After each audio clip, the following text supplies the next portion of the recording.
loves! Ako nga pala si Nanay Tracy, single nanay dito sa Japan. I-chika ko lang sa inyo ito experience ko na magte-take ako ng test. Anong klaseng test? Hindi marites ha, charot! Baka narinig nyo na yung Japanese Language Proficiency Test. Actually, sa tagal ko dito sa Japan, first time kong mag-e-exam. At para saan ba tong exam na to? Para malaman kung ano na bang level ng aking Japanese, ganun. Medyo mahigpit nga sila eh. Kailangan makarating ako sa tamang oras at bawal ako magdala ng sasakyan at hindi ako pwedeng tumawag para magtanong ng direction. Good thing naman may pinadala silang instructions. Ang tinake ko palang exam ay yung level N4. Bale may tatlong category, yung vocabulary, grammar, reading, and listening. At meron namang 5 levels sa JLPT. N5 to N1. Sa totoo lang, hindi ako nag-aral. Pero syempre gusto kong malaman kung ano na ba talagang level ko. By the way na rin pala, i-chika ko na rin to. First time kong sumakay ng monorail. Madalas ko siya nakikita, yung tren na nakasabit. At ito nga, legit na walang riles. Medyo mag-aga ako nito kasi ayoko mali. Bala ko pa sana uminom ng kape kaso lang kakabahan ako. Dito din sa Japan, kahit walang cash ka, makakaalis ka. Kasi pwede mong gamitin yung mga transportation card, mga QR code payment, o mga barcode payment. Ako nga, ATM ang gamit ko eh. Basta uso na dito yung mga electronic payments. Ito nga't napansin ko si tatay, nagbibilang ng barya. Kulang yata yung barya niya. Siyempre, ang inyong super nanay to the rescue. Hindi naman ganun kamahal, kaya binayaran ko na. Sinubukan niya na din kasi yung kanyang card, hindi rin gumana. Ano lang ba naman yung konting tulong? At ang init nga talaga ng panahon ngayon, kaya nakakauhaw. And sa totoo lang, gusto ko kasi bumili ng tubig. Kanina pa si tatay, naghihintay ako. Kasi nga rin yung nabili ko kaninang inumin, napaka-ashim. And in fairness, happy si tatay, nagpasalamat siya. So, kasi dumating na nga yung train niyan, excited kasi ako makasakay. Actually, kinakabahan din ako niyan. Ganun talaga yata kapag ka mag-e-exam ka, no? Bago mag-take talaga, kakabahan ka. Pero nung sumakay ako ng train niyan, ako nawala yung kaba ko. Ang tagal ko na din kasing gustong sumakay sa monorail. Madalas ko lang kasi siya makita sa taas pag nagdadrive ako. Oh, eto na. Ganito pala ang feeling. Medyo mataas nga't nakakalula. Pero katagalan, nakakaaliw kasi kitang-kita mo lahat ng mga nasa baba. Para ka rin naman nasa normal na train na nakasabit nga lang. Dito pala ang venue ng mga exam sa isang university dito sa Japan. And first time ko lang din makapasok sa ganito. Grabe pala, ang lawak din ng mga college school ah. Pagpasok ko nga meron agad nag-assist at itinuro ko saan ako pupunta. Itong araw nakaschedule kasi lahat ng mga levels para mag-exam. Kaya itong buong school na to? For sure, ginamit lahat ng mga classrooms. Sa dami ba naman na mag-take? At tignan nyo oh, napakalaki ng isang classroom. Pero nung pumasok ako, bawal daw mag-video. Bawal na yung cellphone sa loob. Ito lang pwede yung pencil, tsaka itong pambura. Tapos dito sa plastic na to, din mo ilalagay yung cellphone mo at lalagay mo sa bag mo. Bawal nga daw, pero nakapag-video ko, diba? Tagas talaga ng ulo ko, diba? So ayan, natapos na yung first exam. Nag-break kami niyan pero 15 minutes lang. Kaya paspasan lang ako niyan kasi mag-e-exam na naman ulit. Kaya nung kumain ako niyan, ay, nagmamadali. Nung umaga kasi pumasok ako sa trabaho niyan. Kumain talaga ako kahit paano kasi kailangan naman talaga ng energy ng aking utak. Mabilis naman yung exam. Bali yung isang category, may 45 minutes, may 1 hour. And kada isang take, may 15 minutes break. And after the exam, uwi agad. Grabe, imagine niyo itong buong classroom na to, punong-puno ng mga tao. I think nasa mga 400 kami. At N4 lang ang tinitake namin. Paano pa kaya yung ibang mga level ng exams? 2 times in a year lang kasi nagkakaroon ng JLPT. Tuwing July and tuwing December. So yung mga nag-take ng July, makukuha nila yung result nila by September. And yung mga magte-take ng December, makukuha nila yung kanilang result by February. At dahil nga July ako nag-exam, nandito na yung aking result. Kinakabahan ako. Akala mo naman entrance examination. Pero syempre, 'di ba, nakakakaba kasi 'di ba, sa tagal ko dito sa Japan. Tapos hindi ko pa naipasa ang N4, ewan ko lang. Babalik na talaga ako sa bansang aking sinilangan. Ganun. At syempre, binasa ko muna maigi. Tapos nakita ko na yan!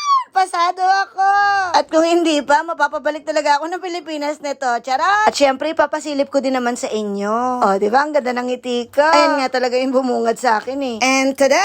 I pass! So, sa December ulit, mag-try naman ako. And this time, level entry naman. Ganon!